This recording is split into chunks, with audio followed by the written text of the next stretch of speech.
Our story begins on October 23, 1940, in the small town of Três Corações in the Brazilian state of Minas Gerais. Born to João Ramos do Nascimento, a footballer known as Dondinho, and Celeste Arantes, young Edson entered a world where football was more than just a game. It was a way of life. Growing up in poverty, Pelé's first football wasn't a ball at all, but a sock stuffed with newspaper and tied with string. This makeshift ball would be the first step in an extraordinary journey. It was during these early years that Edson acquired the nickname that would follow him throughout his life. Though the exact origin is disputed, Pele himself claimed it came from his mispronunciation of the name of his favorite player, Vasco da Gama's goalkeeper Pelé. Pele said he argued with everyone who called him Pele as a kid, since he preferred his given name Edson after Thomas Edison, whom he admired. He wondered, what is Pele? For a long time, Pele himself said he had no idea what the name Pele meant. Later, he learned that in Hebrew, Pele means miracle, which made him ponder its significance. Despite his initial resistance, the name stuck, and soon the world would know him simply as Pelé. At just 15 years old, Pelé's extraordinary talent caught the eye of former Brazilian international Waldemar de Brito.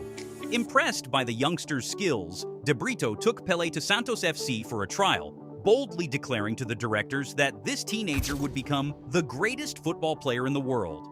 On June 7, 1956, Pelé signed his first professional contract with Santos. Just a few short months later, on September 7th, he made his senior team debut against Corinthians de Santo André. The result? A 7-1 victory, with the 15-year-old Pelé scoring the first goal of his illustrious career. But it was on the international stage where Pelé would truly cement his legendary status. In 1958, at the age of 17, Pelé was selected for Brazil's World Cup squad. What followed was truly miraculous. In Sweden, Pelé became the youngest player ever to participate in a World Cup. Despite missing the first two matches due to injury, he exploded onto the scene in the knockout stages. In the semi-final against France, he scored a hat trick, becoming the youngest player in World Cup history to do so. But it was in the final against the host nation, Sweden, where Pelé truly announced himself to the world. His first goal, where he flicked the ball over a defender before volleying into the corner of the net, is still considered one of the greatest in World Cup history. Sigvard Parling once said, "When Pelé scored the fifth goal in that final, I have to be honest and say I felt like applauding." Brazil won 5-2, with Pelé scoring twice. At just 17 years and 249 days old, he became the youngest player to win a World Cup. The world had a new sporting icon. 4 years later, Pelé arrived at the 1962 World Cup in Chile as the best player in the world. However, fate had other plans. In the second match against Czechoslovakia, Pelé suffered an injury that would keep him out for the rest of the tournament. Despite losing their star player, Brazil rallied. Led by the brilliant Garrincha, they went on to win their second consecutive World Cup, even from the side in the sun-drenched stadiums of Mexico, where Pelé would deliver his magnum opus. At 29, he was at the peak of his powers, surrounded by one of the greatest teams ever assembled. From the opening match against Czechoslovakia to the final against Italy, Pelé was unstoppable. His audacious attempt to lob the Czechoslovakian goalkeeper from the halfway line, his gravity-defying leap against England, the no-look pass against Uruguay, each moment added to his legend. In the final, Pelé opened the scoring with a towering header, but it was his part in Carlos Alberto's goal, often considered the greatest team goal in World Cup history, that captured the essence of his genius. A perfectly weighted pass, delivered without even looking up, found Carlos Alberto's lung-bursting run.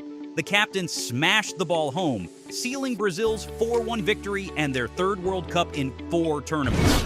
Carlos Alberto said, "Pelé's great secret was improvisation. Those things he did were in one moment. He had an extraordinary perception of the game."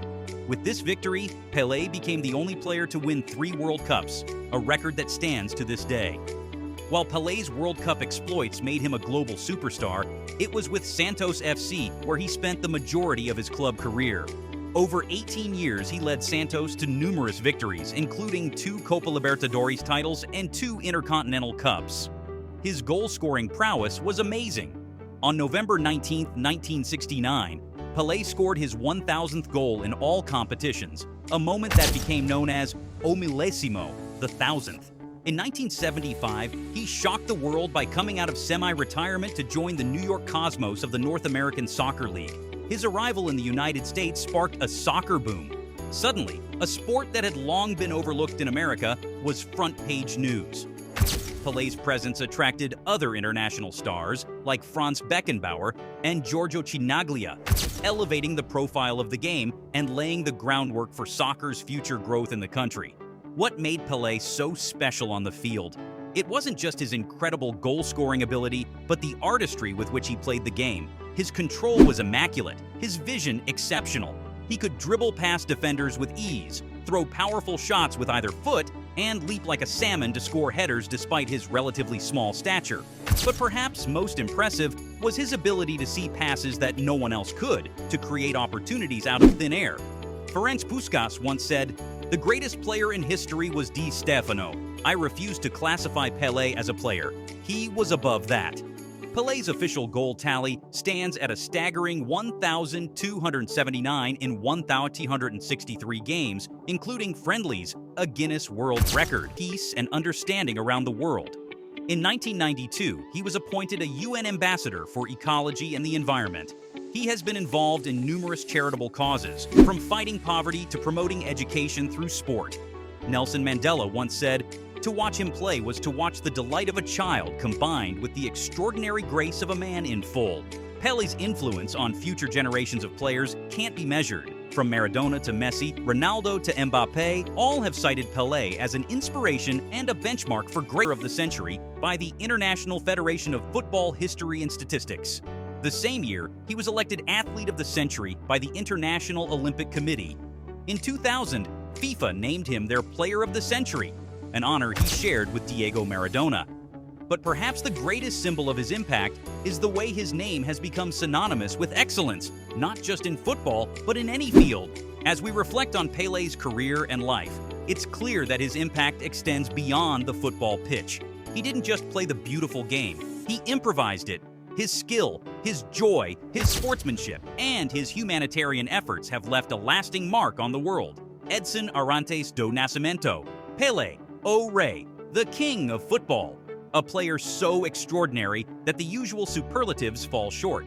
Perhaps the simplest tribute is the best. In the words of many who watched him play, saw him smile, and felt the magic he brought to the world, Pelé was football. From humble beginnings to football royalty, Pelé's journey inspired millions. His legacy lives on in every game, every goal, and every child who dreams of greatness. If you enjoyed this video, don't forget to like, comment, and subscribe to Legends of the Game for more incredible content like this.